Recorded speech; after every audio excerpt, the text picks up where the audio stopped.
Feeding New England, Cultivating a Reliable Food Supply. And we're going to be going over the agenda very quickly and then introducing some presenters and taking you through this afternoon. So today's session is focused on, as I mentioned, the New England Feeding New England project.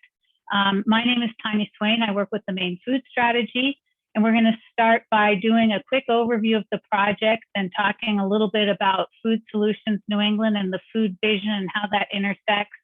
We're going to have a presentation on some food flows research that looks at how food and supply chains operate across the country and in our region. And then we're going to touch a little bit on what some of the policy implications are for this.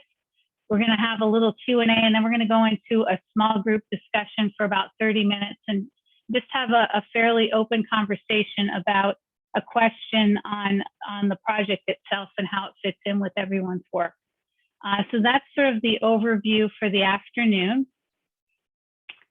And our presenters are myself. I just introduced myself. We have Brian Donahue from Brandeis University and the lead co-author of the New England Food Vision. Scott Sawyer, who's with San Diego Food Systems Alliance and formerly with the Vermont Sustainable Jobs Fund and Farm to Plate. And Winton Pitcock, who's with the Massachusetts Food System Collaborative and also part of the New England State Food System Planners Partnership. I think we see a few more people still joining. I'll slow it down a little bit here.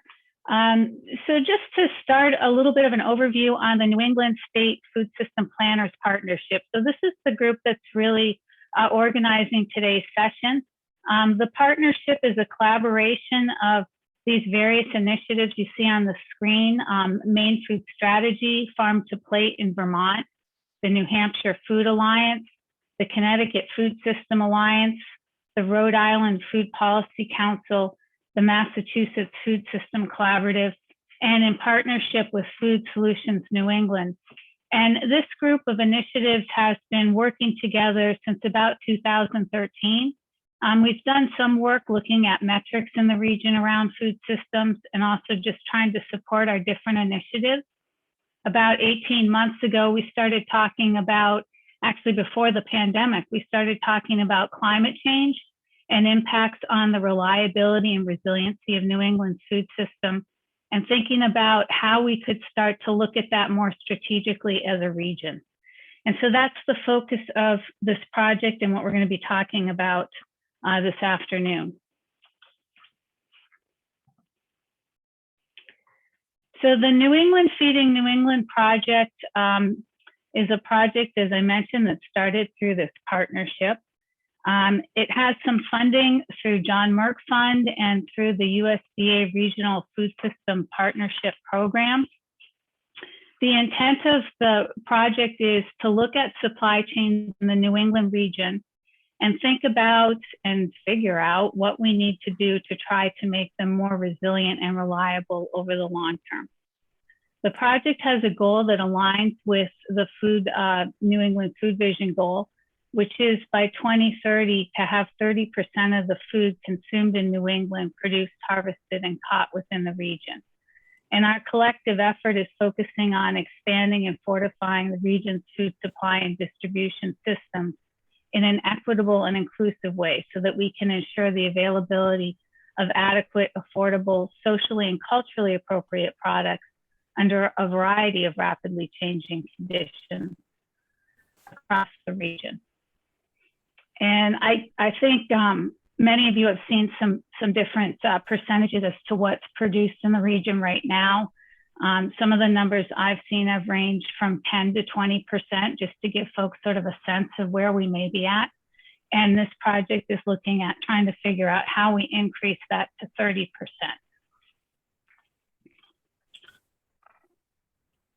There's several reasons that this project is very important. First of all, we want to ensure food security for all New England residents, especially as national and international supply chains are shifting in response to a range of conditions, including things like the pandemic and climate change. We'd like to see reduced health and economic disparities, particularly for people that are in traditionally marginalized communities.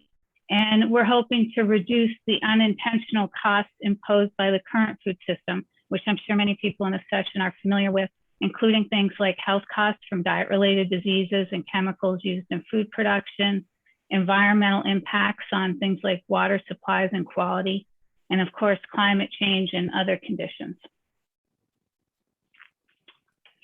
The project itself is focused on these different areas, and we're looking at planning, data, and building collaborations, especially at this stage. The outputs we're working on are to achieve relevant or to identify relevant timely data that can be used for planning and investment decisions by a broad range of organizations that are interested in strengthening regional supply chains. We're hoping to broaden and strengthen networks within and between states that support transparency and collaboration. And we're looking to fortify or establish systems that support regional coordination among decision makers on priorities related to resiliency and equity in our regional food system. At this stage of the project, we put together a research team. We're focused on foundational or baseline research, and this is just sort of to emphasize that we're not intending to create a regional plan at this stage. We're really collecting data that can help us understand some big questions about how we support greater resiliency across the food supply chain in New England. And to this end, we've put together a 14-member regional research team. Folks across the region are part of this group, and they're helping to inform, or they're looking at data that's going to help to inform strategy development, investments, and policy recommendations. And some of this research, for example, may look at consumer and retail behavior. And with that, I'm going to turn the presentation over to Brian Donahue, who's going to share more on the different areas the research team is working on and the intersections with the New England Food Vision. All right, thanks, Tanya. I'm having a kind of sketchy internet today, so if I crash, my esteemed colleagues have pledged to leap in and tell you whatever it is they think I was going to tell you. So yes, I was one of the co-authors of the New England Food Vision. I am part of the research team on the NEFME project that Tanya just mentioned. And this project, the NEFME project, New England Feeding New England, flows in part from the 2014 New England Food Vision. You see the cover it up there. And it's being done in conjunction with an update of the Food Vision that Food Solutions New England is pursuing. So basically, the New England Feeding New England research will be incorporated into the New England Food Vision update. Okay, so the Food Vision came about in the course of 6 New England Food Summits, which some of you might have attended, spearheaded by Food Solutions New England between 2011 and 2016. And the Food Vision ties together food justice, healthier eating, and an increase in sustainable food production within the region. The fundamental precept is that healthy food must be accessible to everyone. That really should drive everything. Today, we harvest or grow about 12% of what we eat in New England. That was measured by acreage footprint, what it takes to produce the food. We couldn't grow all of what we eat here. We have a large population and not much remaining cropland. I mean, the forest took it all back about a century ago. However, we calculated that by shifting our diets, by making targeted use of land that we do have, and by increasing our farmland base, partly by utilizing small pieces of land in and around cities, but mostly by also re-clearing a small percentage of our forest, we could produce something like 50% or more of our food by 2060. The shift in diet would be mostly guided by USDA MyPlate recommendations. Mainly that would mean a lot more vegetables and fruits, which USDA is adamant about, and consuming less animal protein, which USDA is agnostic about. In particular, eating less feedlot beef that comes from far away has a huge environmental impact. It doesn't mean eating no meat, though people are certainly free to do that if they wish. This is not a prescriptive diet that says everyone needs to eat one particular way. It's more an effort to shift the average diet across 15 million people in healthier and more sustainable directions, with people making their own choices. In terms of production, the Food Vision would mean growing much more of our own vegetables and fruits locally and within the region, we could find the cropland to grow the great bulk of our vegetables, and we have good soils and climate for food. It would mean producing all our dairy within the region, shifting towards more pasture-based management, increase the pasture base by clearing some forests, 5 to 10% of the existing forest. Forest covers about 80% of New England. And of course, the forest itself has great environmental benefits, so you don't want to run around cutting it down without some good cause. Also producing more meat within the region, particularly grass-based beef. So the vision, oddly, it calls for reduced meat consumption, but increased meat production within the region, as currently very little meat is produced here. As far as fisheries, we didn't call for a big increase in production. We did call for a shift towards more diverse ecosystem-based management and connecting seafood that is harvested in New England with what's consumed here. At present, we export most of what we catch, and we import most of what we eat. Again, by doing all these things, we could produce something like half of what we eat. Other foods, most of our grain, oils, subtropical crops like coffee and oranges, we would still have to import, but hopefully from similarly just, sustainable sources. And again, there's a great emphasis on building justice and equity and more local control at every part of the supply chain, from the farmers and fishers, the farm workers, processors and distributors, people working in food, retail, and service, to the consumers. Okay, so that was the food vision. The NEFNI project is driven by a new sense of urgency. Well, we had urgency then, but now we really got urgency. The climate crisis, the COVID crisis, racial justice crisis of the past couple of years is really driving home the need for rapid change, among other things, to build a more just and resilient food system based more than the region. What could we produce by 2030? Could we produce 20% of our food? NEFNI has research teams working in several areas to try to answer that question. And I'm just going to run through some of the research areas that we're working on. First of all, we're upgrading our data on current food intake to see where we are, what trends have emerged in the past decade. For example, I think people are drinking less milk, but eating more cheese, things like that. Then asking ourselves, how much progress towards healthier, more sustainable eating could be made by 2030? So set some ambitious goals, but not unreasonable. Get feedback on those dietary goals from a diverse range of stakeholders. Again, these are not prescriptive diets. It's a broad range of intakes of major food groups that different people could express in different ways. Then also ask, what would it cost to eat in this way? More fruits and vegetables, less meat, more food from within the region, it's likely going to cost more. Because whatever it costs, one way or another, such food should be available to everyone.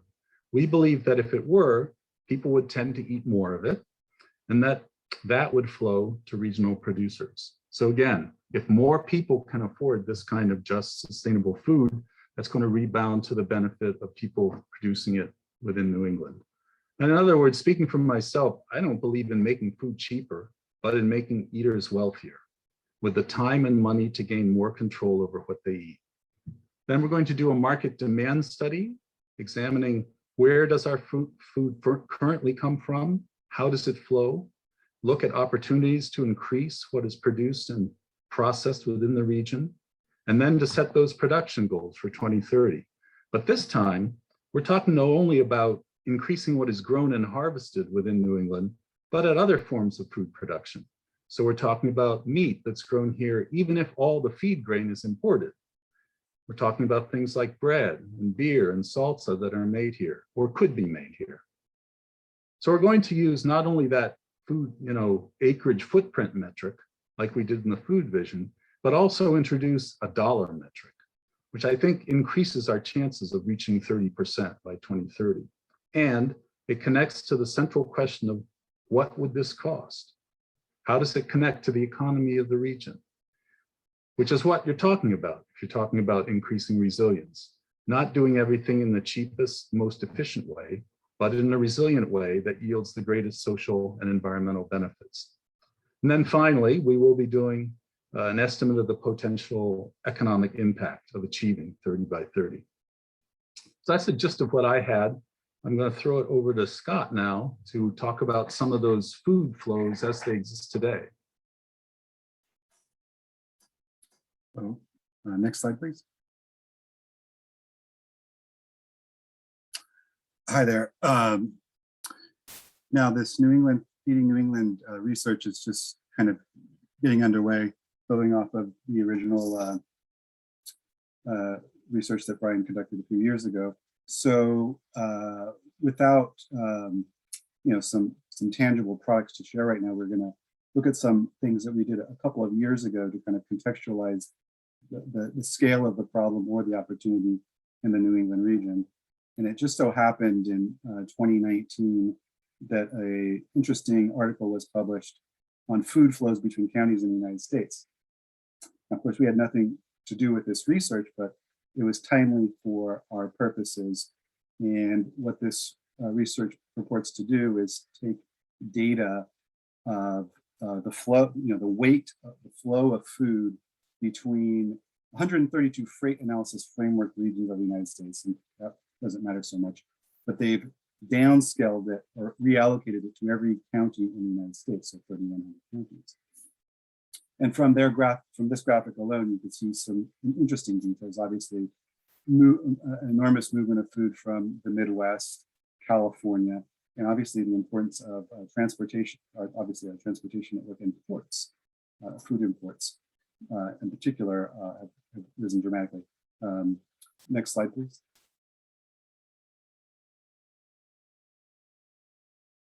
And this is just an example. And by the way, this data was this is based on data from 2012. The authors are redoing it for data from 2017, but this is just an example of the food flows analysis is really an analysis of the movement of food. And it follows obviously the nation's transportation grid. And obviously, again, emphasizing the importance of ports, imported food. And as it turns out, Los Angeles County, which if you know anything about it, does not produce very much food, but is the largest node in the food flows analysis, over 1 trillion pounds of food moved, because the Port of LA is the busiest port in America. So this data is looking at stuff that's both produced in America, but also that comes in through our ports. Next slide, please. And you could go to foodflows.org and click on your county and find their analysis of the food movements in and out of your county, every county in the United States.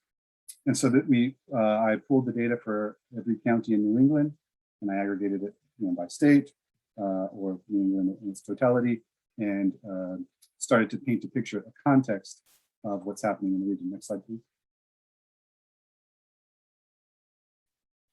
And just as an example, when we look at and this is one of the challenges, of course, obviously, is relevant, timely data. And this is from 2018. This is just looking at available estimates of food production in New England for the 6 states, 7.5 billion pounds, countable pounds. Obviously, that's an underestimate, but an underestimate of what magnitude, it's not entirely clear. And this is raw food products. And you see that, as you might expect, Vermont and Maine account for the majority of pounds of food produced. That's the pie chart on the left. And then on the pie chart on the right is that most of the food produced in New England by Vermont and Maine is milk or potatoes. And so that is part of the challenge of this picture for any region when it comes to trying to produce more food locally, is you've got certain dominant product categories that have developed certainly over decades, and it's a question of how to diversify. So that's kind of getting the ball rolling. Okay, something like 7.5 billion, probably more like 10 billion, doesn't account for processed food. Next slide, please. And so, next, go for it. Yeah. So that the little circle on the left is that estimate, 7.5 billion, which we could count from USDA data, and it's certainly an underestimate. And the next circle over is the estimate of the food flows data for food going into New England. So you go from 7.5 billion pounds to 71. Yes, it does include seafood. Thanks for asking. So you see an order of magnitude difference between kind of what is raw produced in the region and what comes into the region, and also what leaves the region. Well, what is that? And as I say, it does include seafood, which is actually a very tiny amount of the food picture. But it obviously includes a lot of processed food. So again, context, like, do we know how much food people in New England or anywhere consume? No, we don't really know that. But this food flows data gives you a sense of the magnitude of what goes into a region. And next slide, please. And just for future reference, I believe these slides will be available. What they're counting are, live animals, cereal grains, ag products, which is the fruits and vegetables, really, animal feed, and animal food, dog food, cat food, and so on. Next slide.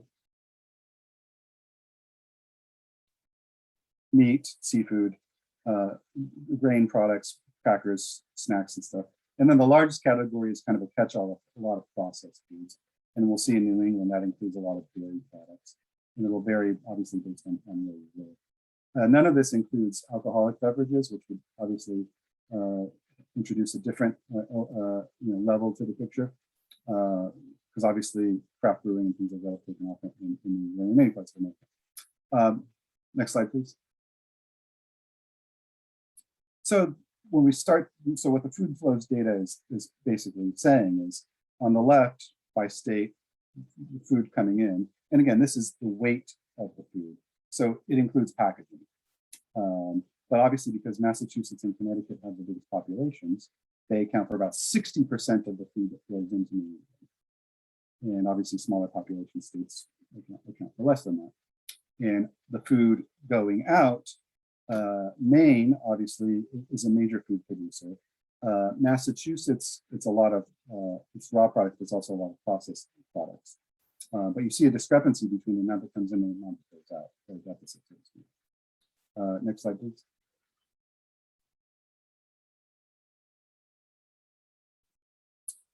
And I should have changed the fonts to darker color, but this is by those categories. So the majority of the food coming in is this kind of catch-all processed category, where we can't know specifically what it consists of. And the next one up, agricultural products, again, includes fruits and vegetables. And so you see, for example, way more fruits and vegetables coming in than going out. You see more animal feed coming in than going out. For all of the categories, frankly, except for the processed food. And the processed food, again, includes dairy products, including ice cream, yogurt, and things like that. Next slide, please. And here's the same thing, but just in table form, where you see more intake than food going out, except under the category of processed, essentially processed food. Next slide, please. And here it is by region of the country. And if you go to that Food Flows website, you could do it yourself by county or by state, or including which county in particular you get where you live gets the most food from. And again, this is a reflection of a lot of things, including where major distribution centers are, where major population centers are, where ports are. But obviously, the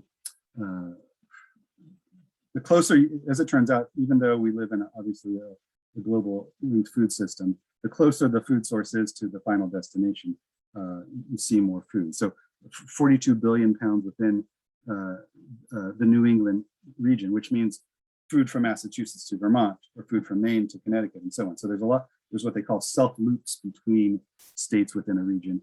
And of course, not all that food is produced within the region. It's coming in through ports, for example. The next closest trading partner is obviously the Northeast, and New York State in particular. And it kind of paints a picture of maybe thinking about New England, we should think more broadly about the Northeast as a kind of the same thing, essentially. New England depends on New York State as much as the New England states kind of depend on each other. Then you see, of course, a big trading partner in the Midwest, all those grains and animal feed, the state of Ohio, the Southeast, the state of Virginia. And then the further you get away from kind of the final destination, you see diminishing, except finally when you get to California and the Central Valley and all those fruits and vegetables. Next slide, please. So, it's interesting information. It helps to contextualize. And so some of the ways it helps to contextualize is vulnerabilities. So if we imagine that food flows map and where our food comes from, and then think about the major climate risks in our country going forward, and our dependencies, say, on the Midwest for grains, animal feed, meat, our dependency on the West for fruits and vegetables, and increasing drought conditions and water stress in the West, et cetera, et cetera. You can start to paint a picture of vulnerabilities, including vulnerabilities to our transportation system, that might get you thinking. It might help make the case for why local food production is more important and why more investments need to be made in local food production. And again, the risk that we're all in when it comes to the climate impacts across our country. Next slide, please.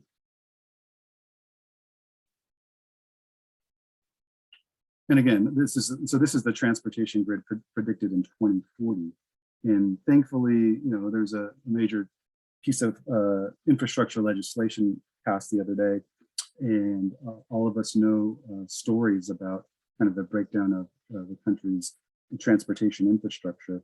And, so we'll see what happens with this $1 trillion.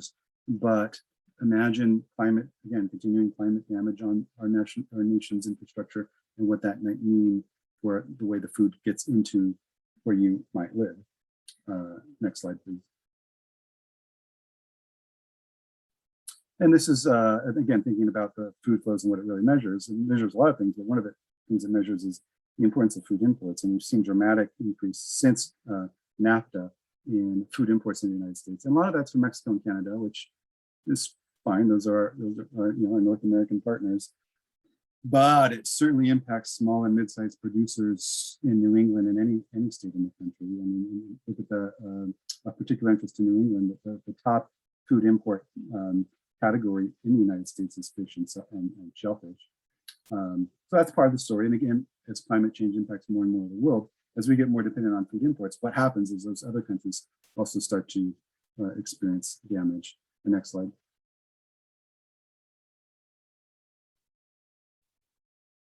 And then, just thinking broadly about this of the equity question and where our food comes from and where we might like to spend more of our money or more of our resources, or where we might like to think or imagine a more just and equitable food system. If we could just reflect back on where the food flows in our country. Here's a USDA map of where the Hispanic and Latinx farmers are in the country. Obviously, more concentrated in the Southwest and the West, and that's where New England gets a relatively small percentage of its food supply from. But again, if you had some notion or a policy or a value system that was premised on not only diversification to the kinds of food you eat, but who you support, the food flows data gives you a clear sense of how dependent we all are on a white farmer-dominated food system. Next slide, please.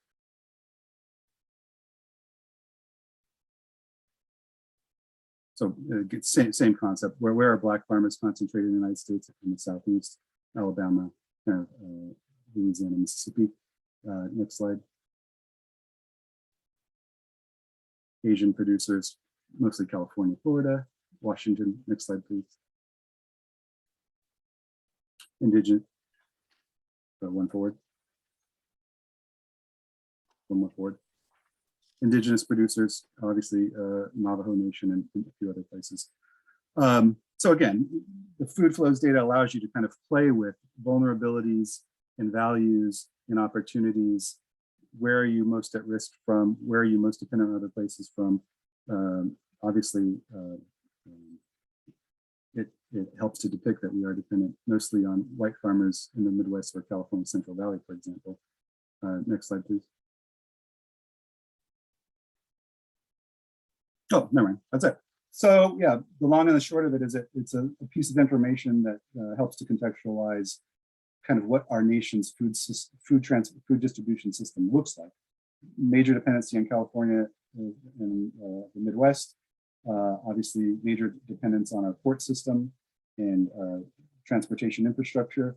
New England depends on certain parts of the country in particular for animal feed, meats, fruits, vegetables, and so on. That's not unexpected. But New England may have some advantages when it comes to processed and manufactured food, and that's obviously certainly an area where we consider more investment to build out that infrastructure. And with that, I'll turn it to Winton to speak to some of those possibilities or opportunities based on our understanding of what New England's food system looks like. Thanks, Scott. So I'm going to talk a little bit about the project's work as it relates to policy. As we go through this effort and determine what's really needed, what needs to happen in order to reach this goal of producing 30% of our food in the region by 2030. There's obviously things that's going to be behavioral changes and things that are going to be operational changes and structural changes as well. But a lot of these things are hindered by policy or could be supported better by policy.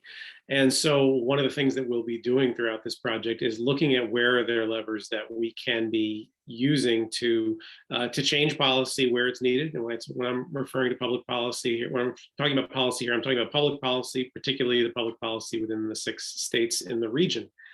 And policy can level the playing field. It can remove barriers.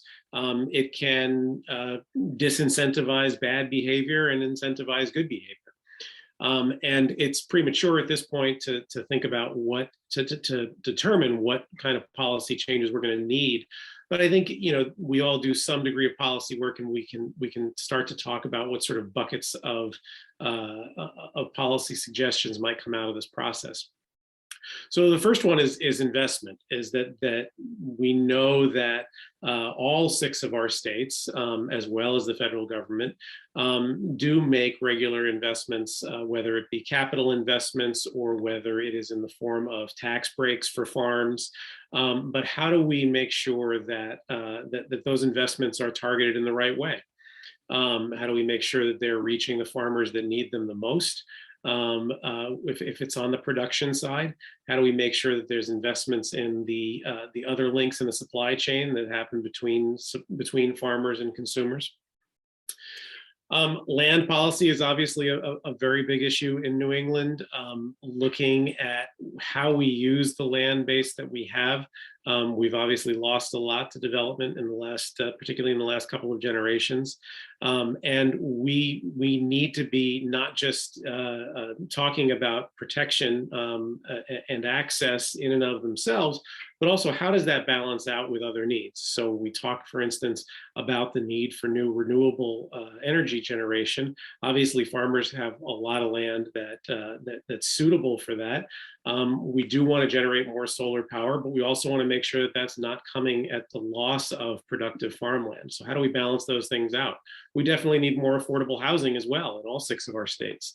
But that too, how do we make sure that we do that with an eye towards what that means for food production, not just in terms of not making sure that we're not taking away land that could be producing food, but are we putting the affordable housing in places where it's appropriate if farms need the laborers to be sited near their farms. So land policy is likely another category. Climate policy, Scott just talked a lot about this, but making sure that that farmers have a seat at the table when our states are developing their plans for how they're going to adapt to climate change and how they're going to invest in climate change remediation and resiliency. To date, at least in Massachusetts is the one that I know best, there's been significant legislation that's been passed. It's referred to farms, but it has not actually had farmers at the table in the development of the legislation and of the final law. So that's something we all need to be paying attention to. And it's not just about looking at the risks that farmers face, although those are obviously substantial, but also what are some of the assets that producers bring to the table? How can we be incentivizing management practices on farms that actually help our states remediate climate change? How can we be making sure that we're incentivizing things like anaerobic digestion or like building carbon in the soil to make sure that farmers are a part of the solution as well as a group that needs support in dealing with climate change. Emergency management planning, this is something we all saw last year. When COVID hit, obviously our respective states did a reasonably good job of standing up systems to distribute food to people who were most in need. There were certainly some glitches along the way, Well, what we found, at least in Massachusetts, and I heard this reflected in other states, is that those emergency plans did not look at the assets of the respective states as far as the production of food. And so how do we make sure that our emergency plans include figuring out what we're producing in the states and how we properly handle, store, distribute that food that we actually already have right here at home, as opposed to it just being some sort of nebulous, we need to get food to people and it not mattering where that food comes from. That needs to be part of the equation. Education is obviously a big link in all of this. Inform consumers, make the best customers, and support the local food system the best. And so how do we make sure that whether it's in the form of marketing towards consumers or in the form of food system education in classrooms, how do we make sure that we've got a well-educated population to support this goal of increasing local consumption and local production? Finally, data collection. It's really hard in New England because we produce relatively little food compared to some of the big square states and further west. It's what we found is that USDA, for instance, doesn't track food production in our states in the same way or to the same level of detail, and so it's really hard to set goals and set targets and then meet those targets, and so or measure progress towards those targets. And so we want to make sure that that states are doing a better job of tracking production and consumption as well. And then one thing that I'd add here is around supply chain issues in particular. We actually produce a lot of food in New England, and probably more than what it would take for us to reach that 30% goal, but a lot of it just leaves the states and goes right out of the region. Seafood is the best example of that, is that the vast majority of seafood that's landed in New England goes out of the region to be processed, and then either comes back into the region to be consumed, or different types of seafood is brought into the region to consume. And so one of the things that we just started a conversation about is around exports, and how do we look at how our states are exporting food that we produce here, and so to get a sense of what the competition is. What is it that we look at? What is it that other regions of the country look at when they're buying food from our region, and what would we have to do to compete in order to keep some more of that food here for our own consumers? And the last thing I'll say, and this is really important, and is making sure that there is an equity through line through all of this policy. That we know that policy has been discriminatory in the past, and we know that that has created a very uneven playing field for farmers, for consumers, for everyone in between. And we need to make sure that there is a very deliberate effort, as any policies are developed towards these goals, to make sure that underrepresented communities are supported in ways that create much more equity in the local food system. I'll leave it at that. Thank you, Wynton and Brian and Scott. What we thought we'd do next is, I'm going to unshare my screen in a moment, but to do some questions and answers. If folks have questions, I saw a couple in the chat, please go ahead and post them in the chat. And then after we spend a few minutes responding to those, we're going to go into some breakouts. I wanted to thank, while I think of it, Lisa Fernandez, who's here from Food Solutions New England, helping us with some tech, and Nessa Richmond from the Rhode Island Food Policy Council, who's also going to help moderate one of our breakouts. So with that, I think I see a couple of questions in this chat, and let me just unshare my screen here so we can each see each other. Get out of here. Let's see. Okay.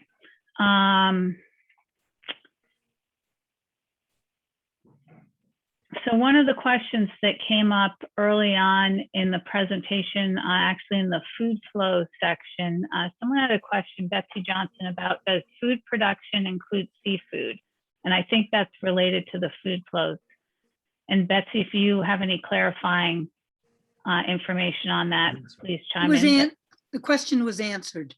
Oh, it was. Okay. Yeah. So you're good. Okay, great. Okay. And then a question we had later was around what about working to reduce food loss on farms? Well, Hillary, yeah, go ahead. Brian? I'll take a quick swing at that. I used to run a, vegetable farm, and sure, I mean, the more we can do along those lines, the better. Some of it is obviously inevitable, but and at least on a farm, it gets composted and heads back to the soil. But sure, but it takes investment to do more gleaning, to do more processing, to have more livestock that the food could perhaps be fed to, those sorts of things.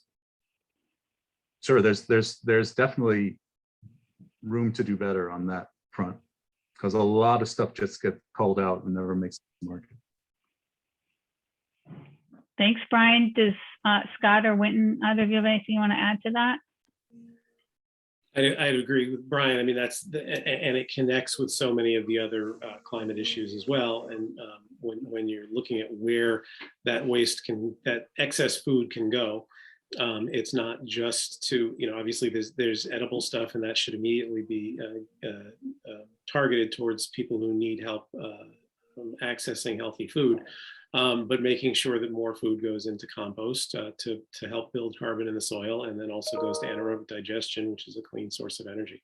So yes, definitely an important part of the equation. Thanks, Winton. Another great question about what types of initiatives have helped move the needle the most toward the 30% or 50% vision over the past 10 years. Either Scott, Brian, or Winton have any response to that, and I welcome or invite anybody else who has responses to that to put those in the chat, because it's great to have that information. Initiatives that have helped move the needle the most in the last 10 years or so. I could name one interesting one from Vermont, which is the Working Lands Initiative Loan Fund. And the state legislature set aside money every year to provide in terms of as either grants or loans for food processing and manufacturing businesses, and kind of building out that small and mid-sized scale of food processing and manufacturing facility.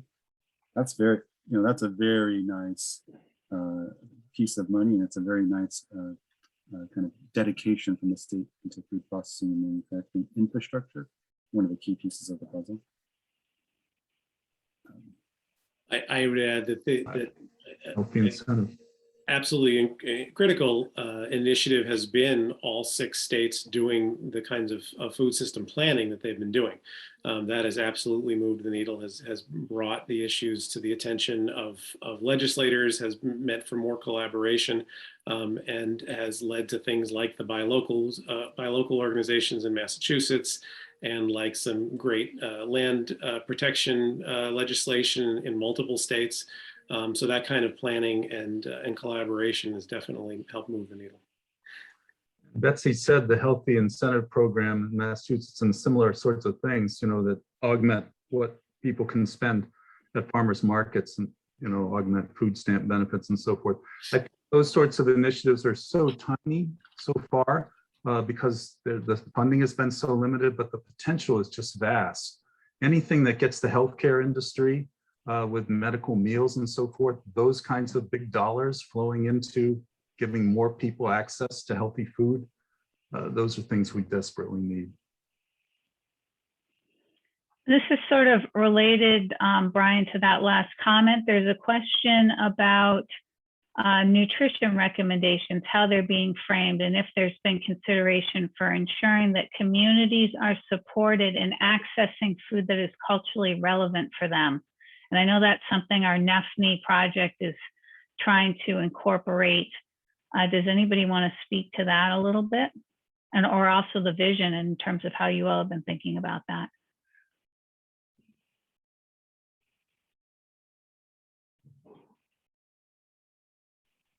Brian, you're muted. One thing is that the way the dietary reference diets that we use are framed, they're very broad, so that people could eat a wide range of ways within them. They're not prescriptive down to, kale versus collards or something like that. They're more vegetables. They're very, so that's one thing to understand about them, and that they're average. But then to the second part of the question, for sure, we're building in a process this time where we sort of roughed out where we think these diets could go, to have stakeholder groups that give us responses to them and see if we're missing things, get people's input so that we can modify them and make sure that they're broadly culturally relevant.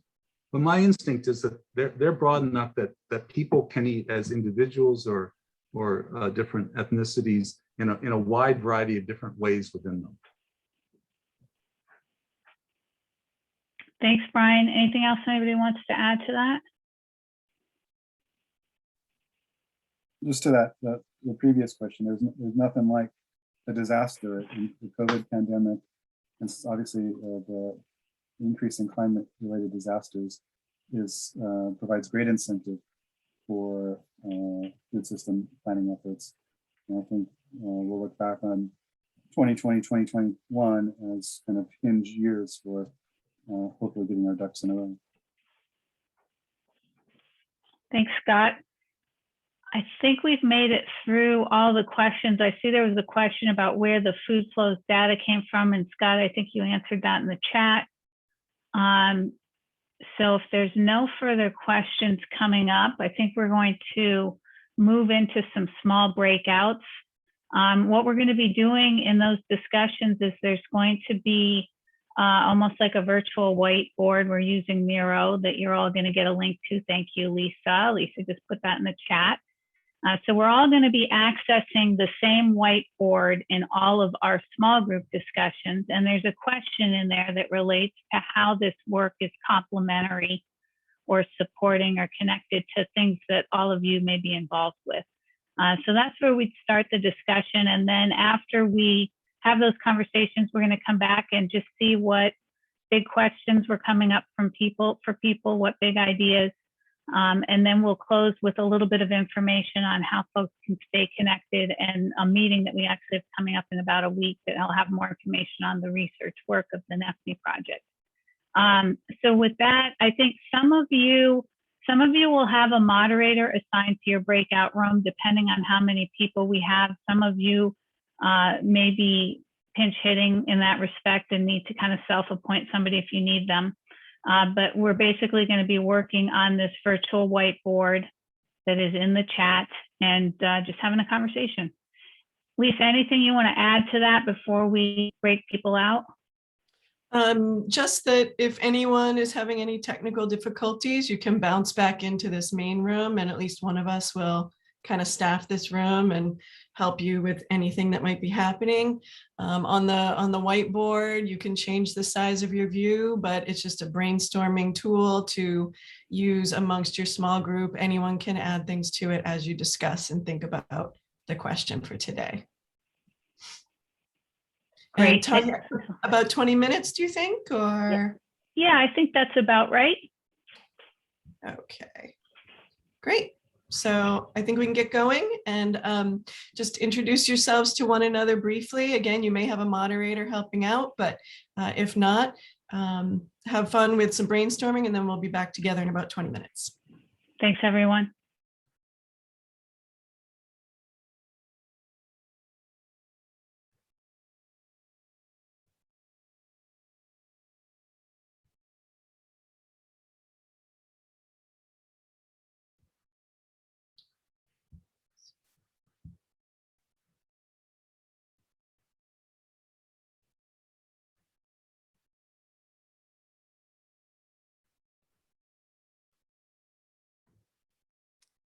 Lisa, would you mind adding me to a breakout also? Is that okay? Sure, absolutely. Let me Thank you. pop you right in there.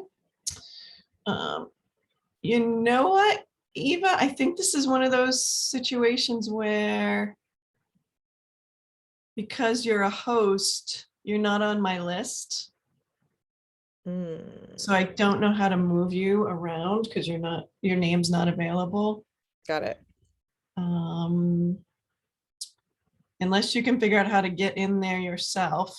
Okay. I'll give it a try. Okay, sorry about that. That's one No problem. little nuance of the breakout rooms, unfortunately.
Hi, Lori.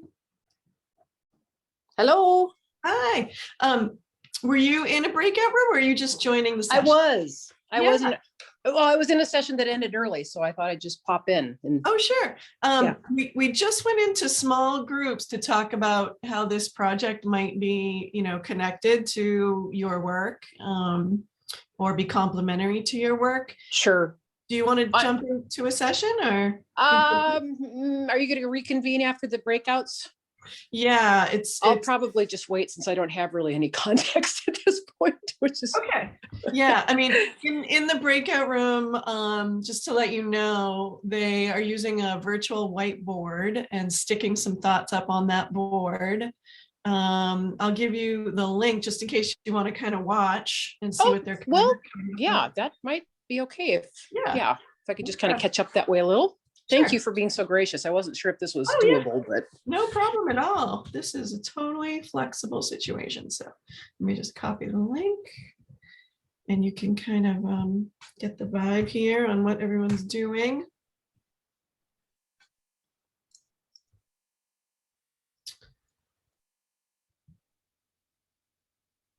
is it that Miro app board one? Yep. Okay, I'll hop on. Yeah, take a look. And Thank you. Appreciate it. yeah, they're just starting to get their ideas up there. They probably were introducing themselves to one another for a few minutes to get started. Okay.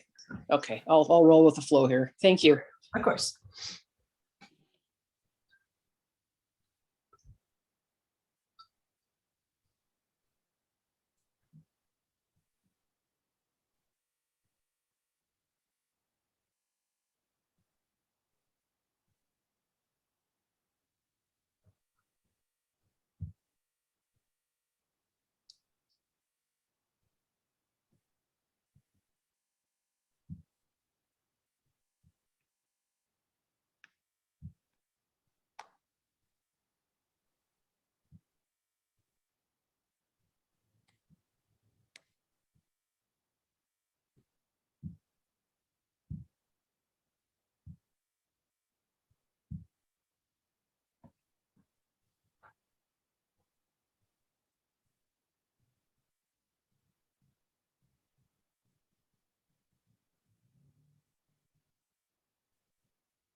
I think I'm just going to stay here. That looks really overwhelming what they're doing without any dialogue going on. Yeah. That's all right. I'll wait till they're back. Yeah, it's kind of like if you were in a physical space and there was a big wall with all these people swarming around it. Sure. Yeah, I love it. It's just, kind of like too much for me right now, but yeah, of course. Yeah. yeah, I'll hang out and wait. Yeah, Just mute myself here. yeah, sure.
Hello, can you hear me? Oh, hi.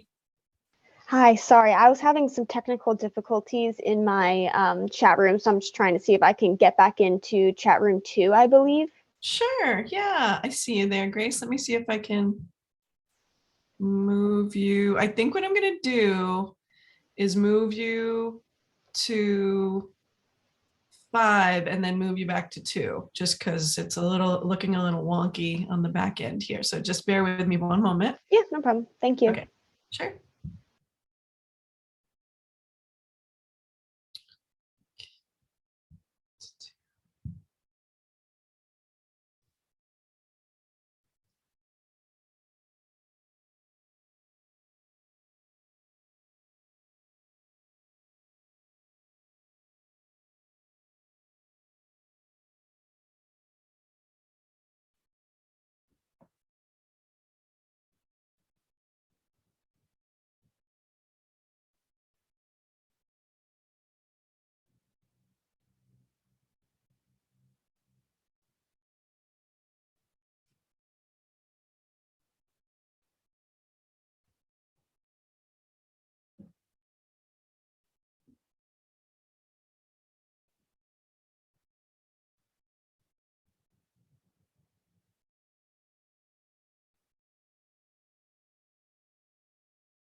Hey, everyone.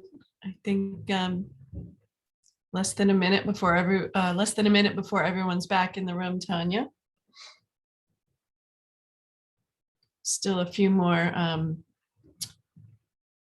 people flying around on the whiteboard there.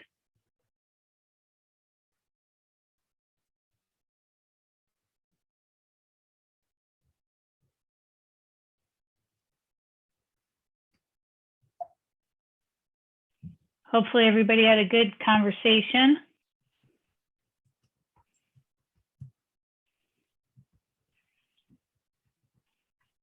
Lisa, you'll let us know when everybody's back. Yeah, I think everyone's back, pretty much back now. So here you go. Great, excellent, thank you. So we were going to take just a few minutes to sort of popcorn a discussion. You all can see the whiteboard there that we were all in, and the link to that, maybe we could put the link to the mirror board in the chat one more time if people can't see it. I know a few people in my session couldn't access it for some reason. So lots of different ideas, reactions. As people were having these conversations, what's coming up for you as big questions or big ideas, things that the group should be thinking about? And I invite you to either put it in the chat or go ahead and unmute yourself and add your comments live.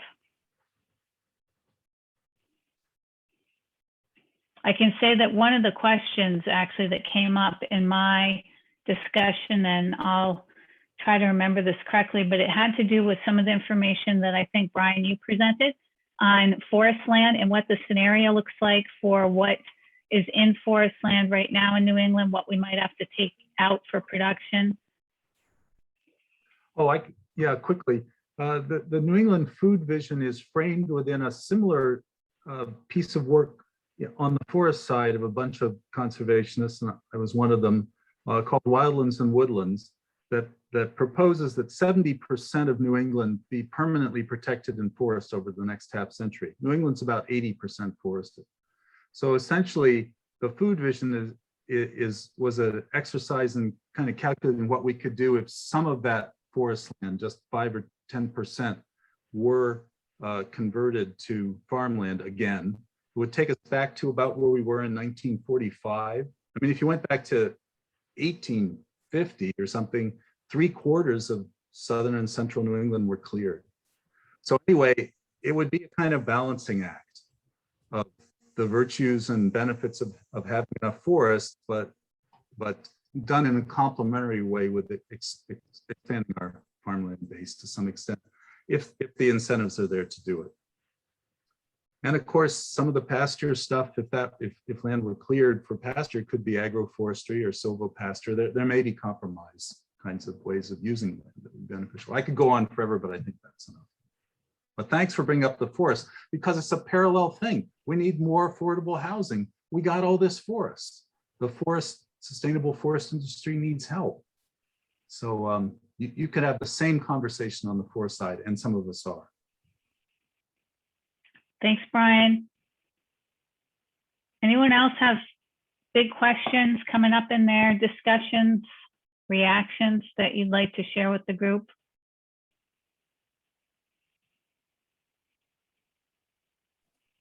One of the things we were talking about was just the differences within and between the 6 New England states, and the challenge of incorporating that level of nuance in a broad food vision, making sure that the researchers kind of key in on that. For example, the difference between Vermont and New Hampshire.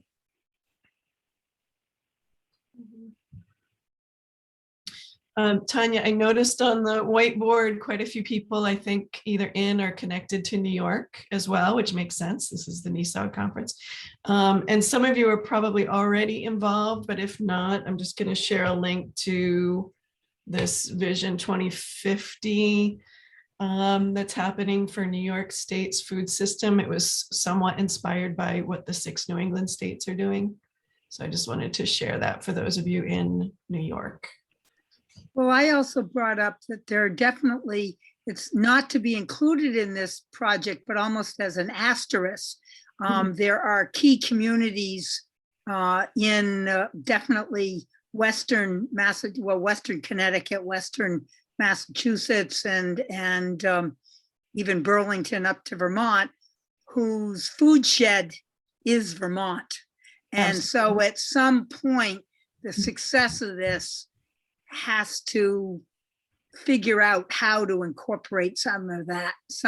And so this companion project together with, the data being collected for this could be very useful. Betsy, you meant food shed is New York, right? And yeah, absolutely. One of the comments that was posted in the chat relates to farm to school. That was something that came up in the group I was in as well, which was just what a great model that is in terms of thinking about the supply chain and where the bottlenecks are, and whether there's information that we can take from that and sort of extrapolate to the broader food supply chain in terms of those leverage points. So I thought was a good point. Mhm.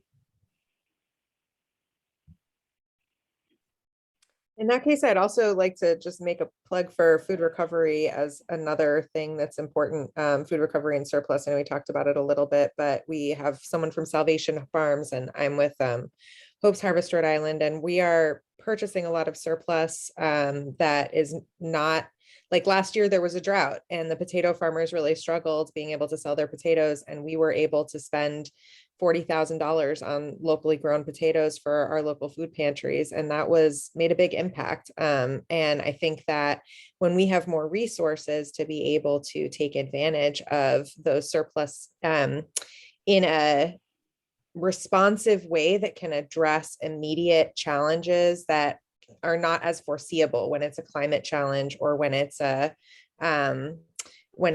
supply chain issue or something like that. I think that those of us who are set up to be more responsive to those types of variabilities can be really helpful in our future. So, yeah. Thanks, Ava. Anybody else have any other reactions or suggestions about this idea of boundaries and New England region compared to New York State? How do we get these things to intersect and connect and make sense together, since it isn't just, we're not all operating in islands?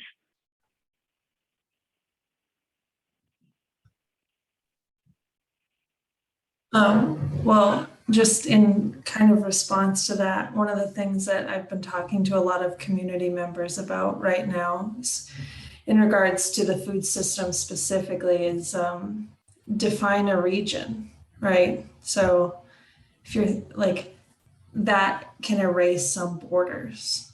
Because if you're talking about a food shed, that's a different region than depending on wherever you are. Mhm.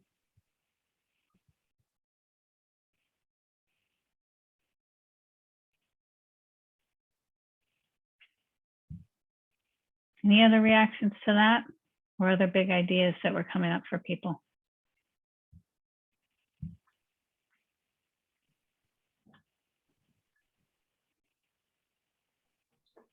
Well, I guess I'd just say that I feel like we need these sorts of visions for all parts of the country, and some will be exporting and some importing. They won't all look the same. And that'll help us think about them all together, realizing that as you do them, they are kind of artificial constructs. You draw a boundary around a certain area that has some kind of definition, just so you can sort of do the calculations and think about these things. But ultimately, yeah, you got to think about New York together with New England. I mean, there's much more farmland in New York than in New England. There's more people in New York than in New England. Put the two together, and you've got a substantial chunk of the United States in terms of, market and population. So. Thanks, Brian. We have a few more minutes and we can just move to the closing slides, but I just wanted to ask if, as you all were thinking about this, are there things you're concerned about, things you want to make sure that this project is thinking about that we haven't already put in the chat or talked about? And if you have any suggestions, we certainly would welcome those. One thing that came up in our group was just from somebody who's in Maryland, just interested in understanding or in some way writing down the process. So if other places want to understand where the data is coming from and how the pieces were put together, that there's some kind of record of that process that others could pick up the thread and try to make something happen in their own area. Mm-hmm. Well, for the New England Food Vision, you can look at the vision and get the spreadsheets that we use, and I'm happy to share them. And I'm happy to talk to anyone who'd like to try something like this. So. Mm-hmm. Thanks, Nessa. Thanks, Brian. Any other reactions before we move to our last slide? I'm going to put a link in the chat. This is to the next quarterly meeting for the NEFNI project. This is an Eventbrite registration. If anybody's interested in joining that meeting, we're going to be talking a little bit more about the research plan and what that's going to look like. And it's been great. We've had one of these already. It was just great to get a diverse group from across the region together. I see another question about shifting values with regard to what percentage of our income we expect to pay for our food. That's something we talked about when we were putting this together, actually, the tension between efficiency and resiliency. One interesting dimension in terms of the data, and you could look it up, Consumer Expenditure Survey kind of measures the regionally, so it's not state by state, but by race, gender, by region. It measures what people spend on a bucket of goods: rent, housing, cell phone, food, and so on. And in terms of the percentage of income that people spend on food, it's pretty much the same, whether you're rich or poor, white or black, and so on. Now, as it turns out, rich white people have more money to spend on food than other populations. But as a percentage of their total income, it's pretty much the same across all groups. So that's just one tidbit of data to keep in mind, that no matter how much money we make, we all essentially pay the same amount of our income on food. Yes, in America. Consumer Expenditure Survey. Again, it reveals inequities, of course it does, but in terms of, again, percentage of total income, essentially everyone pays the same percentage of their total income on food. Right, and so one thing you can take away from that is that if people had more money, they would spend more on what I might call better, healthier foods, presumably. And I really think we need to drive it from that end as much as we can. And this research helps us think about what, if we look at what the cost would be to eat the kind of diet we're talking about, what kind of income level would make it possible for someone to purchase and eat that kind of food. And if people are not at that income level, why aren't they at that level, or what else can we do to make that food available to them in the meantime? Wynton, you wanted to say something. Well, I just wanted to highlight, Greg raised a good question in the chat about our processing capacity, and we don't, is the short answer. I mean, when I mentioned seafood earlier, that's a great example. Meat processing is another good example of that. And so, no, definitely some of the recommendations that are going to come out of this, not to prejudge any of the research, is going to be a look at where we need to be enhancing that production capacity. I'll just add to that and say that I was thinking about that because I'm very new to this region, but in the work that I do, it's a lot of business to business networking. And from the buyer end, what I have seen is that there's actually surprising little interest in fresh and raw product, and a lot more interest that I have seen so far on processed goods. And And I think that the health and safety standards on getting there and the logistics of getting there is a whole nother piece to this. And so I think that that's something I don't know the answer to. How do we get there?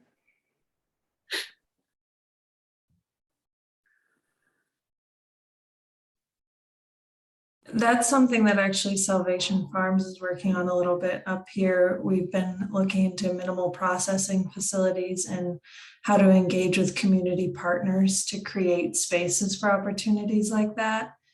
And it's also important to consider from the point of view of like food rescue, extending the shelf life and accessibility of food in the Northeast.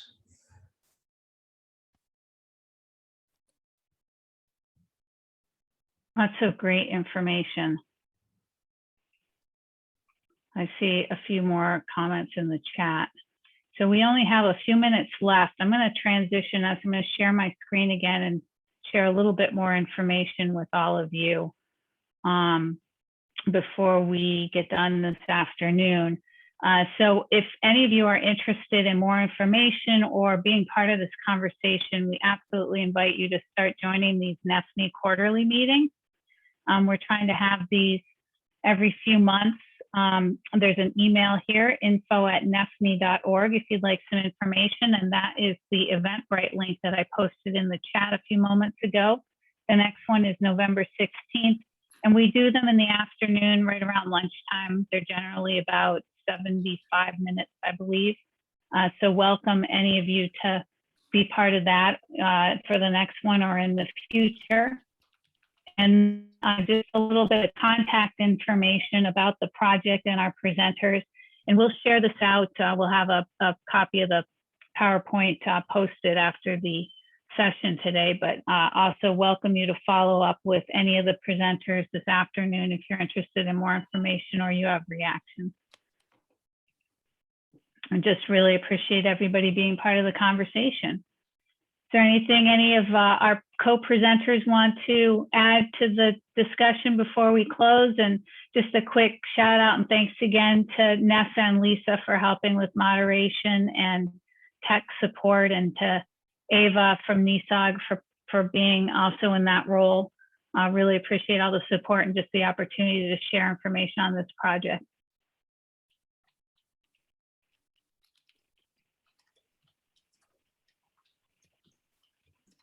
Great. And if there's no further comments, I think we can probably close.